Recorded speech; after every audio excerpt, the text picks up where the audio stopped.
তো আগের ভিডিওতে আপনারা তো দেখলেনই, আমরা ধুলাগড়ের খানিকটা আগেই আমরা দুটো পরিবার এক জায়গায় মিট করেছি।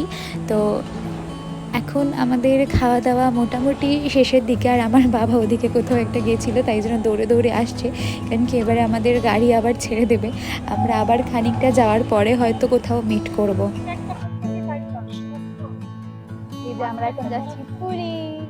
এখানে ঋষি সামনে বসে আছে, কিছু একটা বলছো, কিন্তু আপাতত যেহেতু স্পিকারটা আমার কাছে ওই জন্য এখন শোনা যাচ্ছে না। আর এখানে দেখুন ঋষি আর আমার দাদা, ঋষি অর্থাৎ আমার মামার ছেলে, তো ওরা দুজনে রাস্তা দিয়ে আস্তে আস্তে কিছু একটা গান মানে প্র্যাকটিস করছিল, সেটাই আমাকে এখন শোনাচ্ছে, কিন্তু সেটা আমি এই ভিডিওতে দিইনি। তো চলুন, আমাদের ওইখানে খানিকক্ষণ দেখা সাক্ষাতের পরে আমরা আবার যাত্রা শুরু করেছি। এখন আমরা একটা নদী ক্রস করছি, নদীটার নাম আমার এই মুহূর্তে মনে পড়ছে না। আর এখন যেতে যেতে আবার আমরা নিজেদের মধ্যে খানিকটা গল্প আড্ডা শুরু করে দিয়েছি। অনেকটা পথ এখনও বাকি, আমাদের সবারই খানিকটা খানিকটা করে এনার্জি বাঁচিয়ে রাখতে হবে। আর এখানে দেখুন, দাদা খানিকটা ড্রাইভ করার পরে এখন মনীষকে দিয়ে দিয়েছে ড্রাইভ করার জন্য গাড়িটা। তো এখন ও আমাদেরকে ড্রাইভ করে নিয়ে যাবে। তো চলো যাওয়া যাক।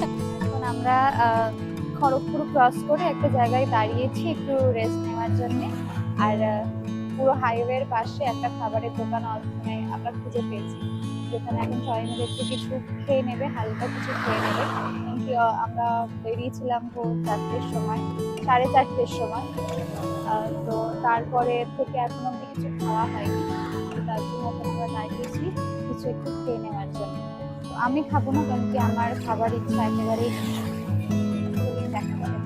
আর এই যে হাইওয়ের ধারে এই ধাবাটায় ওরা এখন দাঁড়িয়েছে একটু চা খেয়ে নেওয়ার জন্যে, কারণ কি অনেকটা রাস্তা, একটু একটু রাস্তার মাঝখানে দাঁড়িয়ে দাঁড়িয়ে চা খাওয়াটা হচ্ছে একটা এনার্জির ব্যাপার। তো এখন চা খেয়ে নিয়ে আমরা আবার যাত্রা শুরু করেছি। আর রাস্তায় যেতে যেতে কিন্তু প্রচুর বৃষ্টি চলে এসেছে, যার জন্যে আমাদের গাড়ির পিক আপও একটু স্লো হয়ে গেছে, কারণ কি এত বৃষ্টি হচ্ছে, ভালোভাবে সামনে দেখাও যাচ্ছে না। তাই জন্য আমরা এখন একটু ধীর গতিতেই এগাচ্ছি। আর এখন মনীষ আমাদেরকে ড্রাইভ করে নিয়ে যাচ্ছে, আর আমরা নীলগিরি পর্বতের শোভা দেখতে দেখতে এগিয়ে চলেছি ভুবনেশ্বরের দিকে। তো মাকেও ফোন করে নিয়েছিলাম কি ওরা কোথায় আছে, তো ওরাও বললো ভুবনেশ্বরের কাছাকাছি একদম চলে এসছে। আর আমরা এখন পেরোচ্ছি মহানদী। আর এই মহানদী পেরোতে পেরোতে আমাদের ঠিক হলো কি আমরা দুপুরের লাঞ্চটা করব কিশোর ভাইনার হোটেলে। আর মাটন না পাওয়ায় তোমার এখন মনের অবস্থা কি? মন খারাপ? মাটন না পেয়ে তোমার মনের অবস্থা কি? আমি কিশোর ভাইনাকে দেখে নিয়েছি।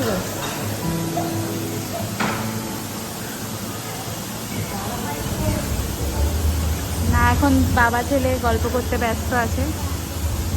আমরা এখন কিশোর ভাইনার হোটেলে এসেছিলাম, কিন্তু আনফর্চুনেটলি দোকানটা বন্ধ হয়ে গেছে এখন। তো এখন আমাদের ভাগ্যে মাটন আর ভাত নেই, তো থাক, কি আর করা যাবে, অন্য কোনো সময় সামনে আবার খাবো। তো আমাদের কপালটাই খারাপ, কিশোর ভাইনার হোটেল দুপুর 3টের সময় বন্ধ হয়ে যায়, আর আমরা বিকেল 4টের সময় এসে পৌঁছেছি। তো যাই হোক, দোকান প্রায় বন্ধই হয়ে গেছিলো, আমাদেরকে ভিতরে পর্যন্ত আসতে দিচ্ছিল না। তো অনেক কথাবার্তা বলার পরে আমরা এখানে একটু চিকেন পকোড়া মানে চিকেন ললিপপ অর্ডার করে নিয়েছিলাম। তো সেই সব খাওয়া দাওয়ার পর্ব শেষ করে আমরা প্রায় পুরীর কাছাকাছি চলে এসেছি, আর মোটামুটি ঘন্টা 3-এর পথ। আর এই যে পুরী কিন্তু আমরা একদম কাছাকাছি চলে এসেছি।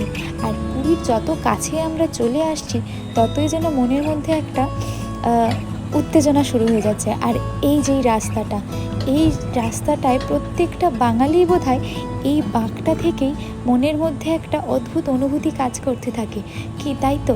তো চলুন এবারে হোটেলে যাওয়ার পালা। ভিডিওটি এখন এইটুকুই, পরবর্তী ভিডিওতে আমি আবার নিয়ে চলে আসব কি আমরা কি করলাম আর কোথায় থাকছি, সব গল্প হবে পরবর্তী ভিডিওতে। তো চলুন, অবশেষে আমরা পুরীতে পৌঁছে গেলাম। আর তো এখন আমরা সবাই খুব টায়ার্ড, এখন আমরা হোটেলে গিয়ে ফ্রেশ হয়ে তারপর যদি ইচ্ছা হয় আজকে আমরা আবার বেরাবো, নয়তো আজকের মতো এইটুকুই। একদম নতুন দিনে নতুন ভিডিও নিয়ে আবার চলে আসব। তো ভিডিওটি কেমন লাগলো আমাকে কিন্তু অবশ্যই জানাবেন, আর সবাই ভালো থাকবেন।